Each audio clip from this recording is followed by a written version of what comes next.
Gittin Daf Samach begins with the Gemara bringing a number of halachos of Kriyas HaTorah, which is the sugya that we were last discussing. So first says that the people of the Galil sent a question to Rav Chelbai, and they asked him, we already discussed the order of Kohen Yisrael. It's first Kohen, then a Levi, then Yisrael. There are, however, a number of Yisraelim. Is there an order within Yisraelim as to what Yisraelim, which Yisraelim should be read and should be called to get aliyas, and in what order? So Gemara says Rechabat didn't have the answer, and therefore he went and asked Yitzchak Nafka, and Yitzchak said, after the Kohen and the Levi, you read the Parnes, who is the Talmud Chacham. That is, you read the greatest Talmud Chacham who has been appointed to lead the Kehillah.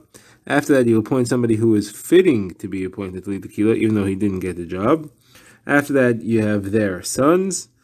Those were the sons of people who have been befitting to be leaders of the Kehillah. Afterwards, you have the Gabbai, the Balkair, and anybody else who has a significant position in the shul. And then afterwards, you have everyone else. Next question, the Galila, the people of the Galil Center of Chelbai, are you allowed to read from a Sefer Torah that contains only one of the 5 Chumashim? That is, it's a kosher Sefer Torah, except for the fact that it's only, let's say, Bereshis or Shemais, and it doesn't have the entire Sefer Torah within it. It was intended to be written that way. There were such svarim around in the days of Chazal. Today, they're not so common. So he went and asked Rav Chelbai. Rav Chelbai didn't have the answer. When asked Yitzchak Nafka, he didn't know either. So they came and asked the Beis Medrash, and they solved it from a halacha which we've seen from Shmuel bar Nachman and Rav Yechanan, that if a Sefer Torah is missing even one piece of cloth, one urea it's called, you can't read from it. So certainly if it's missing 4/5 of the entire Sefer Torah, you can't read from it. And the Gemara says that's an incorrect conclusion, because there it's missing something it's supposed to have, something it's intended to have. It's not what it claims to be. It's not a complete Sefer. Here it is complete. It's only claiming to be one of the 5 Chumashim, and it has that entire section within it, and therefore it is kosher. Next thing where it talks about something called Sefer Aftarta. Sefer Aftarta was a cloth written as a Sefer, but it was Haftarah, but it did not include the entire Sefer of Nevi'im. It was only all the Haftarahs written in order. And that was because people couldn't afford to have all the Svarim of Nevi'im that have Haftarahs within them, so they just wrote them all into one Sefer. So you're allowed to use that or not. First, this is a machlekes. Mar Bar Avashi says you're not allowed to use it because you're not allowed to write it. You can't write a sefer, which is wrong, which does not have the correct text of the entire sefer. This has got pieces here and there that's incorrect. You're not allowed to use it. It's even mukta. You're not even allowed to read from it, and it's mukta. And the Gemara disagrees. The Gemara says no, you're allowed to use it. It's not mukta, and you're allowed to read from it. And the proof is Rav Yechanan and Rish Lakish used to learn Agadata on Shabbos from a sefer. Now Agadata is Torah Shebal Peh. Torah Shebal Peh is not supposed to be written, but therefore, if you were right, then you wouldn't be able to handle that sefer because you're not allowed to read it. However, you are allowed to, and Rav Yechanan and Rish Lakish learned from it. And the reason is Lasas. You had to because people were forgetting their Torah Shebal Peh, and therefore you were allowed to write it. So here also, people didn't have the ability to afford a sefer for the full Nevi'im, and therefore you could use Haftarta because there was no other way to get it from inside. The Gemara asks another Shaila. Abai asked, Rabbah, are you allowed to write a part of the Sefer Torah that you would use for children to learn? It's not practical for every child to have a complete Sefer Torah, so you're allowed to have just a piece of the Torah that a child could study from. Now this question is separate from having the Haftarah because we have a machlekes about how the Torah was given itself. We're going to see later the machlekes whether it was given as one complete sefer or was given piece by piece in what the Gemara calls megillas, in smaller scrolls. So the Gemara says, therefore, this question relates to how you learn that. So if you learn that the Torah was given piece by piece in scrolls, each scroll was written and given and was just one subject, so then maybe you would say that you're allowed to write the Torah in just that small amount because it reflects the scrolls in its original form that it was given. Or perhaps since they were all combined later into one large sefer, it can no longer be separated. Now, if you learn that it was given originally as one sefer, so then the question would be, do you say since it was given as one, it must always be written as one? Or do you say, look, it's impossible to learn Torah, to teach children Torah unless they have small svarim? You can't have a full sefer for everybody. So perhaps then it would be mutter. So Gemara said that Rabbi said to Abai, you're not allowed to write just a piece of Torah. Abai asked why, and Rabbi said because you're not allowed to write just a piece of the Torah. The halacha is immutable.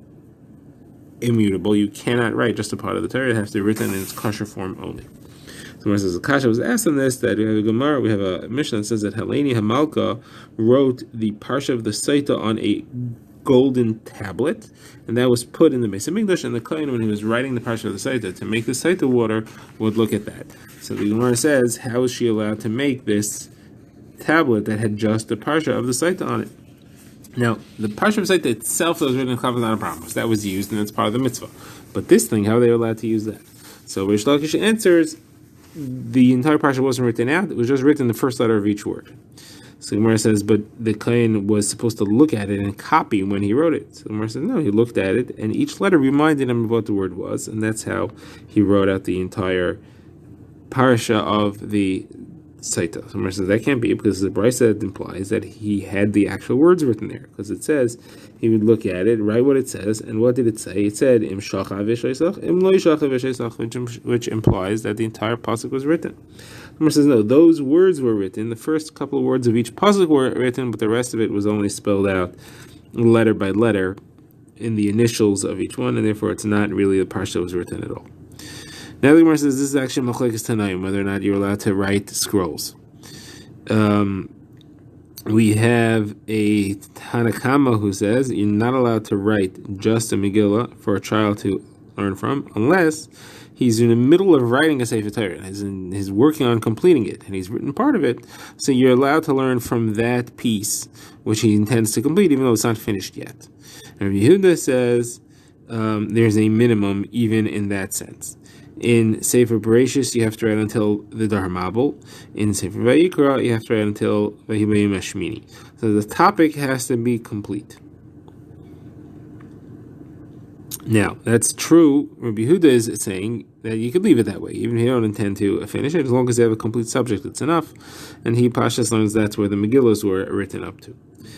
So now the Gemara quotes a machlokes which we mentioned earlier as to how the entire was handed down. So Yechon says in Rav Benah it was given down in pieces, scroll by scroll, Megillah, the Gemara calls it. And you see that from the fact that David HaMelech in Tehillim calls it Megillah Sefer Kosav Eloi. He says, he said, I thought my Shaila of my lineage was unique, but Megillah Sefer Kosav Eloi was already written about me in the Torah. So he calls the Torah Megillah Sefer. So you see it was given as Megillah. Now Rish Lakish learns differently. He says Torah was written down in one complete unit.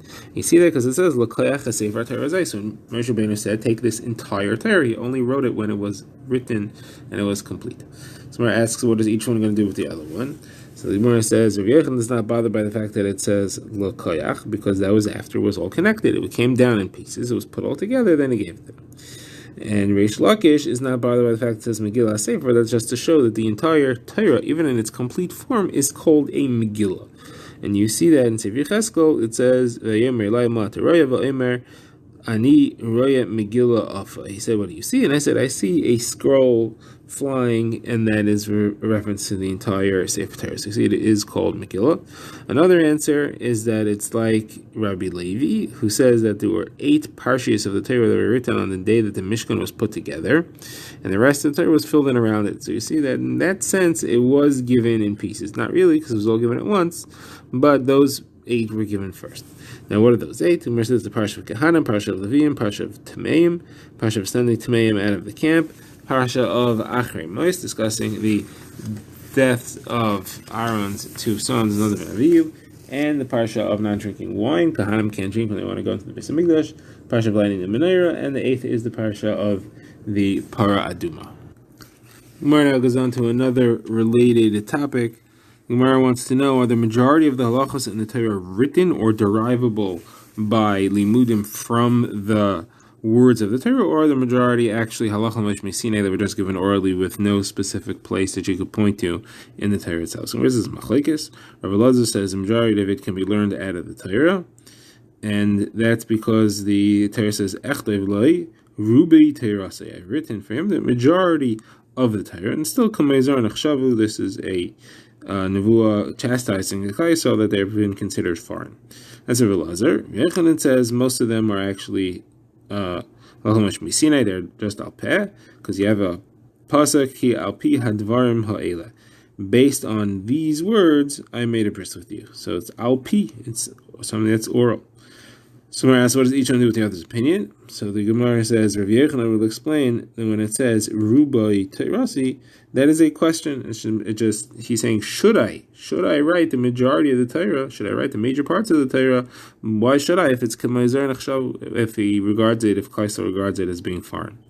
Now, what does Rav Elazar going to do with Rav Yechanan? It's ki al pi advarim ha'ela. The Gemara says that's just to say that the bris is based on Torah shebal peh. Torah shebal peh requires a lot of study and work. It's very difficult, requires a lot of effort, and that's where the bris is. And the Gemara is a similar drasha. The Gemara says Rav Yehuda bar Nachmani, who was the Maturgaman, the speaker for Rav Shimon ben Lakish, so he would say the following drasha. It says ki al pi advarim ha'ela, and that means that we're calling it al peh, but at the same time it says ksav l'chas advarim ha'ela. You should write these. So is it transmitted orally or is it written? So that teaches that there are two. There are things that have to be written and they are not allowed to be learned orally without a sefer, and there's things which are oral and they're not allowed to be given over in writing. They have to remain just oral. Umar says there's another makar for the halakha, you're not allowed to write down Torah shebal peh, and that's because it says eile. It says eile, you should write these. Eile ata, you're allowed to write these. You're not allowed to write the halachos that are meant to be only baal peh. Now the Gemara quotes what it had said before. The Gemara says, Rav Yechanan says, Kadosh Baruch Hu said that he only created a bris with Yisrael because of things which are baal peh, because it says, Ki al pi advarim ha'ela karati itcha bris v'Yisrael. Through these things I made a bris with you and with Yisrael. Another one refers back to the Mishnah, where we had seen that mipnei darkei shalom, because of the ways of peace, to avoid arguments, an eruv chatzeros should always be placed in the same house, shouldn't be moved to a different house. Someone says, what's the reason? How is that going to create problems if you move it? So Mara's first attempt is to say that it's a covet to have it in your house, and if you take it away from one house, put it in another, it's dishonoring the first one because you're taking the covet away from him. So Mara says that can be, because the same should apply to a shofar, which was blown in Pumpadisa to announce the arrival of Shabbos, but we see that was moved. It was originally in the house of Yehuda, then it was moved to Rabbah, then it was moved to Rav Yosef, then it was moved to Abaye, and this all happened when each one became a Rosh Hashiva, and that ended up by Rava. So what's the problem to move it? Someone says, no, it's not because of covet, it's because of chashad. If people see that the Erev is not where they thought it was, they're going to suspect that there is no Erev, and the people they're carrying against halacha. Okay, now the Gemara refers to the second thing, which is that to fill a well, if you have a bunch of farmers in a row along a river and they need to block up the water to fill their well, so the upstream one, the one's closest to the source, that the water arrives at first, he fills it, blocks it, and everyone else has to wait until he's finished. So Gemara says, there's a machlekes about this, which the Gemara will try to prove from our Mishnah. So the machlekes is similar case, almost the exact case. You have farmers along the river. Which one waters first from the stream? So Rav says the ones that are further away. Shmuel says the ones that are upstream, the ones that are closer. The Gemara explains, if the river is strong enough that you can water from it without blocking it, then anybody could take water whenever he wants. It's no issue. They're discussing where you have to block it up in order to water the field, and everyone else has to wait. What do you do then? So the ones who are upstream, according to Shmuel, they water first because they can say it's closer to us, it comes to us first, why should we wait? According to Rav, they have to leave it until the one who is downstream could say, you don't have a right to block it as long as we haven't gotten our water yet. So the Gemara asks that the Mishnah is clearly saying that the upstream one waters first, which is specifically like Shmuel. So the Gemara says that Shmuel actually answered for Rav, and he said we're talking about where the well that he needs to fill is right near the mouth, is right near the channel, it's right near where the water flows, that you don't have to do anything, it fills it automatically. Until it's full, it doesn't allow water to go onward, it's actually in the way, and it fills. Once it's full, then the water can flow further, but until then, the water is not going to flow. So the Gemara says, if that's what we're referring to, so what's the chiddush? Obviously, the water is filling it automatically. What would you think? Why would you think that he has to wait? Someone says, you may say that they will tell him, block it up, stop up your hole, so that we should be able to get water and water our fields first. And therefore the Mishnah tells me that you don't have to do that. Now the Gemara says, what's the halacha here? The Gemara says, Rahudamar Tachliva says there is no psak either way, and therefore the halacha is that everybody can do what they want. Whoever is stronger wins. So if you can grab the water first, then you'll be able to have it. So now on that, the Gemara quotes two incidents. The Gemara says one, where you had a chacham who seemed to trick others into this. The Gemara says, Rav Simi bar Ashi came to Abai and he said, could you learn with me b'chavrusa at some point during the day? So Abai said, I learn the whole day, I don't have time. So he said, could you learn with me at night? He said, at night I have to water my fields, so I don't have time at night. So he said, okay, so no problem, I'll water your fields during the day and you can learn with me at night. So to that Abai agreed. So Rav Simi then went to take water from the irrigation channel that flowed near Abai's field. So he tricked the farmers. He went to the farmers further upstream, and he told them, you have to let me take first, because the halacha is that the downstream fields get first. And then he went to the farms that were further downstream and said, you have to let me take first, because the halacha is that the farms that are upstream take first. So while they were figuring out that he tricked them, he went and he stopped up the irrigation ditch and he watered Abai's fields. Now, the rationale here is that because the rule is that whoever is stronger can win, it's not just whoever has stronger arms. Whoever tricks the other one should be able to win as well. That's what he thought. Abai was not happy about it, and Abai said to him, you claim two opposite halachas, even though there is no psak either way. The halacha could be either way. But the fact that you said opposites is wrong, and as a result, he said, I'm not going to eat from this field. And anything that grew in that field that year, Abai refused to eat.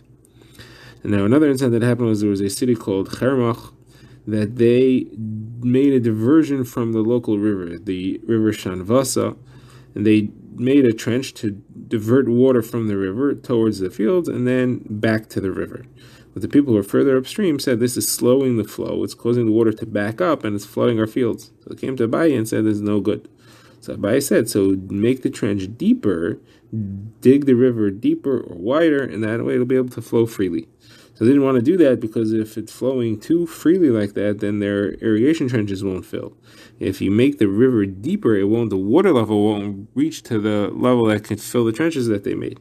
So therefore Abai told the people from Chermach, you have to remove your water diversion plan. You're hurting people upstream, you can't do that.